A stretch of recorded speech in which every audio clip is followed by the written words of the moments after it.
Hello friends, welcome to future coaching.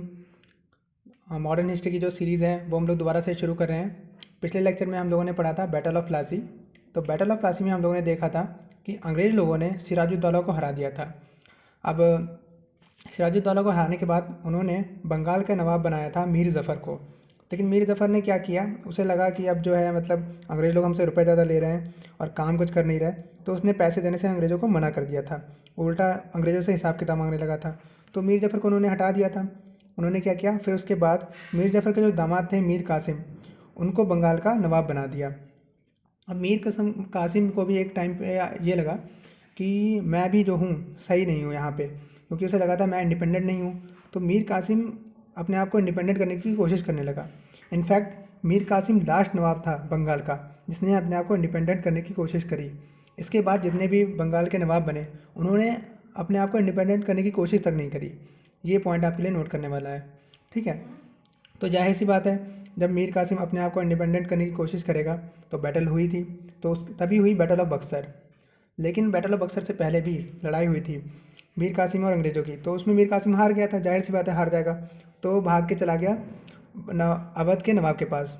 तो अवध के नवाब जो थे सूजा उद्दौला, उनके पास गया। तो ये इसकी हेल्प के लिए तैयार हो गए। इसके साथ में ही एक मुगल शासक थे शाह आलम सेकंड, ये भी मीर कासिम की हेल्प के लिए तैयार हो गए। तो इस बार जो लड़ाई हुई, जो इंग्लिश लोग थे उसमें थे हेक्टर मुनरो, ये इनकी सेना लड़ कर रहे थे, और दूसरी तरफ थे मीर कासिम, शुजा-उद-दौला और शाह आलम सेकंड, तीन लोग थे। यानी इन तीनों की कंबाइंड सेना और हेक्टर मुनरो की अकेली सेना। अब इसी पॉइंट से हमें पता चलता है कि बैटल ऑफ बक्सर जो है बैटल ऑफ प्लासी से ज़्यादा इंपॉर्टेंट है। पहली बात पहली बात ये थी कि बैटल ऑफ प्लासी में ये हुआ था कि आपको पता है कि मीर ज़फ़र की सेना अंग्रेज़ों ने अपनी तरफ कर ली थी, तो एक तरीके से बेईमानी हो गई थी, हम लोगों ने पढ़ा भी था। लेकिन बैटल ऑफ बक्सर जो है ये बिल्कुल प्योर लड़ाई है। हेक्टर मुन्नो की सेना वाकई में इन लोगों के मुकाबले बहुत कम थी, लेकिन तब भी हेक्टर मुन्नो ने इन लोगों को एक ही दिन में हरा दिया। सोचिए, इतनी तीनों की कंबाइंड सेना को सिर्फ एक दिन में हराया हेक्टर मुन्नो ने।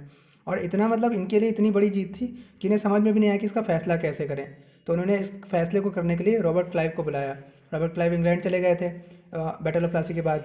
तो रॉबर्ट क्लाइव इनका हिसाब करने आए थे, मतलब बताने आए थे कि इसको क्या सज़ा दी जाएगी। तो इन्होंने ट्रीटी ऑफ इलाहाबाद साइन करी थी 1765 में। देखिए शुरुआत कैसे हुई थी। शुरुआत ऐसे हुई थी कि मीर कासिम ने पटना में ब्रिटिश के कुछ लोगों को मार दिया। इस इंसिडेंट को हम लोग बोलते हैं पटना की घटना, ठीक है। उसके बाद क्या हुआ था, मीर कासिम ने और भी कई सारी चीज़ें करी थी। देखिए, जिनमें से एक है, इसने जितने भी लोग थे जो ब्रिटिशर्स के साथ में थे, कंपनी के क्लोज थे, उनको डिसमिस कर दिया, ठीक है। ऊपर से इसने यूरोपियन के साथ मिलकर आर्मी बनाना शुरू कर दी। आर्मी बनाने के साथ साथ इसने आर्मी को यूरोपियन से ट्रेनिंग भी दिलवाना शुरू कर दी, ठीक है। और जितनी भी कस्टम ड्यूटी थी सबके लिए अबॉलिश कर दी, मतलब ख़त्म कर दी कस्टम ड्यूटीज़ यानी टैक्स। अब एक बात सोचिए, चाहे अंग्रेज हो चाहे इंडियन हो, सबके लिए कस्टम ड्यूटी ख़त्म हो गई। अगर कस्टम ड्यूटी सबके लिए ख़त्म हो गई तो जितना व्यापार अंग्रेज कर पा रहे थे उतना ही व्यापार इंडियन व्यापारी भी कर पा रहे थे, यानी सबको जो प्रॉफिट है बराबर होगा।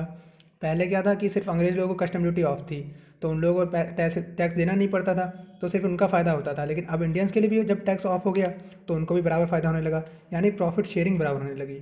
और अंग्रेज़ों को यही बात जो थी बर्दाश्त नहीं हुई कि आखिर प्रॉफिट जो है वो कैसे मतलब बराबर बढ़ सकता है। उसके लिए तो उन्हें तो मोनोपोली चाहिए थी कि सिर्फ प्रॉफिट पे जो सारा राज है वो हमारा चले। इसीलिए उन्होंने ये बैटल ऑफ बक्सर करी। अब जो ट्रीटी ऑफ इलाहाबाद हुई थी 1765 में, उसमें क्या क्या निर्णय लिए गए। पहली बात तो दीवानी ऑफ बंगाल बिहार एंड उड़ीसा, ये जो है ये उसको कंपनी को मिल गई। यानी बंगाल की जो किस्त, बंगाल से रेवेन्यू, बिहार से रेवेन्यू, उड़ीसा से भी रेवेन्यू वही लेंगे, टैक्स वो लेंगे अंग्रेज लोग। और देखिए दीवानी के साथ एक वर्ड और आया था निज़ामत, यानी दीवानी टैक्स लेना, और निज़ामत यानी पब्लिक के लिए खर्च करना। तो दीवानी का काम तो अंग्रेज ने अपने अंडर लिया था, लेकिन निज़ामियत का काम इन लोगों ने बाकी शासक को दे दिया था कि पैसे हम रखेंगे, खर्च आप करना। इसके लिए वो 26 लाख हर साल इन लोगों को देते थे खर्चा करने के लिए, जो कि एक तरीके से बहुत कम है, क्योंकि आर्मी मेंटेन करनी है, पब्लिक को मेंटेन करना है। कोई आपदा आ जाए तो उसके लिए कैसे पब्लिक को मतलब मेंटेन किया जाए, ठीक है। इसके साथ इन्होंने नवाब अवध से इलाहाबाद छीन लिया और कोरा छीन लिया। और इस सिस्टम को इन्होंने कहा डुअल सिस्टम, मतलब कि एक तरफ दीवानी एक तरफ निज़ामत।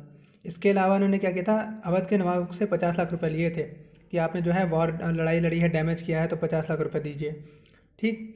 अब देखिए इसी के साथ, इस पूरी बैटल ऑफ बक्सर के साथ ये लोग पहली बार ट्रेडर से रूलर्स बन गए, मतलब व्यापारी से रूल करने वाले बन गए, क्योंकि इनके हाथ में सिस्टम आ गया। अब रेवेन्यू डायरेक्ट ले रहे हैं खुद ही, तो सिस्टम आ गया इनके हाथ में। यानी बैटल ऑफ बक्सर जो थी बहुत ही इनके लिए इंपॉर्टेंट थी। 22 अक्टूबर 1764 ये दिन याद करने वाला था। Thank you and have a nice day.